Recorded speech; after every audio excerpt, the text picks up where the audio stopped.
empecé con un carrito, luego fuimos progresando y no falta el dinerito y se ve que esto va pa' largo. Le dimos poco a poquito y la bolsa se fue llenando. Tanto tiempo me he forzado y ahora toca disfrutarlo.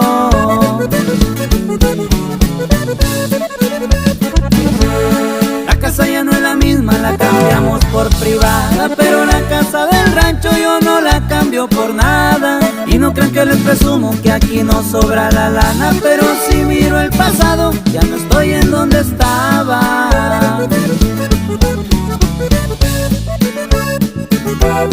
Y el tiempo se va volando, con las mismas ganas